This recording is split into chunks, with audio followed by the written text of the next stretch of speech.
पति परायणा सांडिली। नाम तो था सैव्य, किंतु सांडिल्य गोत्र में उत्पन्न होने के कारण लोग उन्हें सांडिली कहते थे। उनका विवाह प्रतिष्ठानपुर के कौशिक नाम के ब्राह्मण से हुआ था।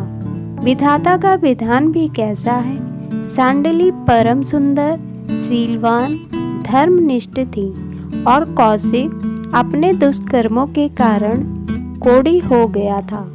इतने पर भी उसकी इच्छाएं मिटी नहीं थी।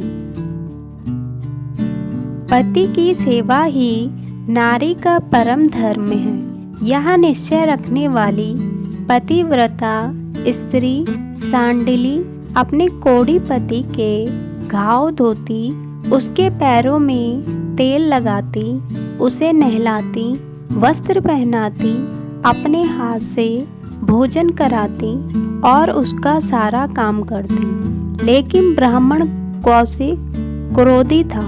वह अपनी पत्नी को डांटता फटकारता रहता था। एक दिन उस कोढ़ी ब्राह्मण ने घर बैठे बैठे मार्ग से जाती वेश्या को देख लिया। उसका चित्त बेचैन हो गया। स्वयं तो कहीं जा सकता नहीं था। निर्लजता पूर्वक पत्नी से ही उसने अपने को वेश्या के पास ले चलने को कहा। पतिव्रता पत्नी ने चुपचाप पति की बात स्वीकार कर ली, कमर कस ली और पर्याप्त शुल्क ले लिया, क्योंकि अधिक धन पाए बिना तो वेश्या कोढ़ी को स्वीकार करने वाली नहीं थी। इसके बाद पति को कंधे पर बैठाकर वह घर से चली। संयोग की बात, उसी दिन मांडव्य ऋषि को चोरी के संदेह में राजा ने सूली पर चढ़वा दिया था। सूली मार्ग में ही पड़ती थी। अंधकारपूर्ण रात्रि, आकाश में मेघ छाए, केवल बिजली चमकने से मार्ग दिखता था। पति को कंधे पर बैठाए सांडिली जा रही थी।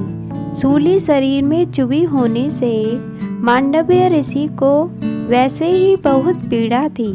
अंधकार में दिख न पड़ने के कारण कंधे पर बैठे कौशिक के पैर सूली से टकरा गए। सूली हिली तो ऋषि को और पीड़ा हुई। ऋषि ने क्रोध में श्राप दे दिया, जिसने इस कष्ट की दशा में पड़े मुझे सूली हिलाकर और कष्ट दिया है, वह पापात्मा नराधम सूर्योदय होते ही मर जाएगा। बड़ा दारुण शाप था।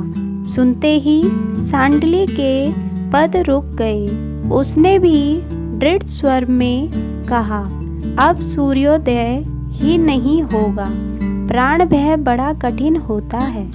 मृत्यु सम्मुख देखकर कौशिक ब्राह्मण की भोगेच्छा मर गई। कौशिक के कहने पर सांडिली उसे लेकर घर लौट आई, किंतु समय पर सूर्योदय नहीं हुआ तो सारी सृष्टि में व्याकुलता फैल गई। धर्म कर्म सबका लोप होने की संभावना हो गई। देवता व्याकुल हो गए। ब्रह्मा जी की शरण ली देवताओं ने। ब्रह्मा जी ने उन्हें महर्षि अत्रि की पत्नी अनसुईया जी के पास भेजा। देवताओं की प्रार्थना से अनसुईया जी उस सती के घर पधारी। सांडिली ने अनसुईया जी को प्रणाम करके उनकी पूजा की और उनसे पूछा, देवी, आपने पधार कर मुझे कृतार्थ किया।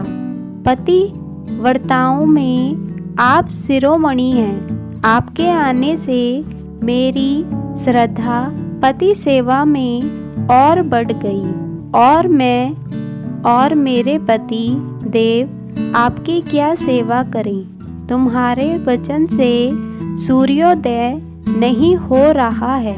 इससे धर्म की मर्यादा नष्ट हो रही है। तुम सूर्योदय होने दो, क्योंकि पतिव्रता नारी के वचन को टालने की शक्ति त्रिलोकी में दूसरे किसी में नहीं है। अनसुईया जी ने कहा, देवी, पति ही मेरे परम देवता हैं, पति ही मेरे परम धर्म हैं। पति सेवा छोड़कर मैं दूसरा धर्म कर्म नहीं जानती। सांडली ने कातर प्रार्थना की, डरो मत, सूर्योदय होने पर ऋषि के श्राप से तुम्हारे पति प्राणहीन हो जाएंगे, किंतु मैं उन्हें पुनः जीवित कर दूंगी। अनसुईया जी ने आश्वासन दिया। अच्छा, ऐसा ही हो, ब्राह्मणी ने कह दिया। तपस्विनी अनसुईया जी ने अर्घ्य उठाया और सूर्य का आवाहन किया, तो तत्काल क्षितिज पर सूर्य बिंब उग आया। सूर्य उगते ही ब्राह्मण कौशिक प्राणहीन होकर गिर पड़ा। यदि मैंने पति को छोड़कर संसार में और कोई पुरुष जाना ही ना हो, तो यह ब्राह्मण जीवित हो जाए, रोगहीन युवा होकर पत्नी के साथ दीर्घ काल तक सुख भोगे। अनसुईया जी ने यह प्रतिज्ञा की। ब्राह्मण तुरंत जीवित होकर बैठ गया। उसके शरीर में रोग के चिन्ह भी नहीं थे। वह सुंदर स्वस्थ युवा हो गया था। इस प्रकार पतिव्रत्य रूप विशेष धर्म के बल पर सांडली ने सब कुछ पा लिया। यह स्टोरी आपको कैसी लगी? अपने सुझाव और विचार कमेंट बॉक्स में लिख भेजें। वीडियो आपको अच्छी लगी तो लाइक एंड शेयर कीजिए और चैनल को सब्सक्राइब कीजिए। साथ में बेल आइकन प्रेस करना न भूलें, ताकि अगली वीडियो का नोटिफिकेशन आपको टाइम पर मिल सके। तब तक के लिए खुश रहिए, सुखी रहिए और स्वस्थ रहिए।